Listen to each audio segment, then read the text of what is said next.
টেকনাফ সীমান্তে মিয়ানমারের আরাকান আর্মির গুলিতে এক শিশু নিহত হয়েছে।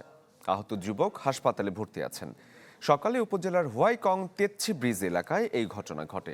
স্থানীয়রা জানান, 3 দিন ধরে মিয়ানমারের অভ্যন্তরে তোতারদ্বীপ এলাকায় ব্যাপক গোলাগুলি চলছে।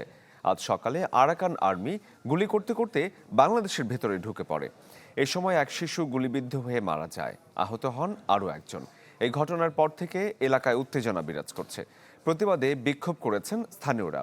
পরে সেনাবাহিনী গিয়ে পরিস্থিতি শান্ত করে।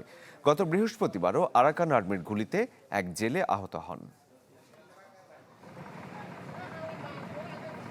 কি বুঝলেন ভাই? অনলি জেডাই চাই। দর্শক, এই বিষয়ে আরো বিস্তারিত খবর জানাতে কক্সবাজার থেকে সহকর্মী আজিম নিহাদ আমাদের সাথে এই মুহূর্তে যুক্ত হয়েছেন।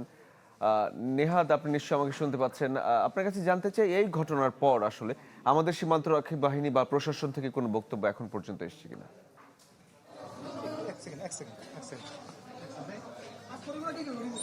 আসলে বেলা যতই বেড়ে যাচ্ছে ততই উত্তেজনা বেড়ে যাচ্ছে। আমরা কিছুক্ষণ আগে, অর্থাৎ 2 থেকে 3 মিনিট আগে যেটি দেখতে পেয়েছি যে মিয়ানমারের যে বাংলাদেশ মিয়ানমার সীমান্তের যে তেতসিপুল ব্রিজ এলাকাটি রয়েছে, আমি বর্তমানে যেখানটা দাঁড়িয়ে আছি সেখান থেকে প্রায় 30 জনেরও বেশি রোহিঙ্গাদের যে সশস্ত্র গোষ্ঠী রয়েছে তাদের সদস্যরা এপারে পালিয়ে এসেছেন। তাদেরকে ইতিমধ্যে বাংলাদেশের পুলিশ তাদেরকে হেফাজতে নিয়েছে এবং এখানে সীমান্তের আইন শৃঙ্খলা নিয়ন্ত্রণের জন্য বিজিবি পুলিশের সাথে সেনাবাহিনীও যুক্ত হয়েছে এবং স্থানীয়দের মধ্যে যে ক্ষোভ বিরাজ করছে সেটি নিয়ন্ত্রণের জন্য তারা কাজ করছে।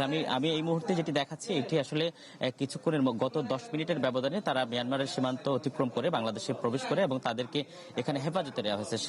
আসার পথে আমরা বেশ কয়েকজনের সাথে কথা বলেছি। তারা যেটি বলছেন যে ওপারে আরাকান আর্মির বিরুদ্ধে যুদ্ধ করার জন্য তারা মূলত বাংলাদেশ থেকে পার হয়ে সেখানে গিয়েছিলেন।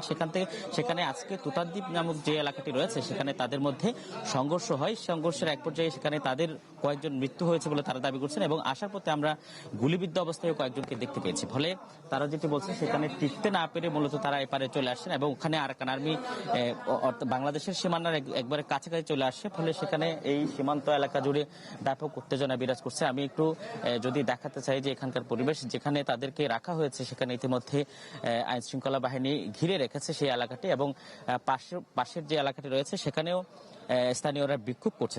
তারা যেটি দাবি করছেন, গত কয়েকদিন ধরে সীমান্ত এলাকায় থমথমে পরিস্থিতি বিরাজ করছে এবং প্রতিদিন গোলাগুলি হচ্ছে, কিন্তু আইন শৃঙ্খলা বাহিনীর পক্ষ থেকে, বিশেষ করে বিজিবির পক্ষ থেকে কোনো কার্যকরী উদ্যোগ নেওয়া হয়নি, যে কারণে আজকে সকালে 2 জন বাংলাদেশীও গুলিবিদ্ধ হয়েছে এবং তাদের মধ্যে একজন শিশু নিহতের খবর বলা হলেও এখনো পর্যন্ত আইন শৃঙ্খলা বাহিনীর তরফ থেকে নিশ্চিত করা হয়নি যে শিশুটি মারা গেছে কিনা। তবে তার অবস্থা অত্যন্ত আশঙ্কাজনক বলা হচ্ছে এবং আমরা সকাল থেকে কিছুক্ষণের মধ্যে যেটি দেখতে পেয়েছি যে সেনাবাহিনীর উপস্থিতি ব্যাপক হারে বৃদ্ধি পেয়েছে এবং এলাকার নিরাপত্তা দেওয়ার জন্য তারা বিভিন্ন স্তরে বিভিন্ন জায়গায় অবস্থান নিয়েছেন।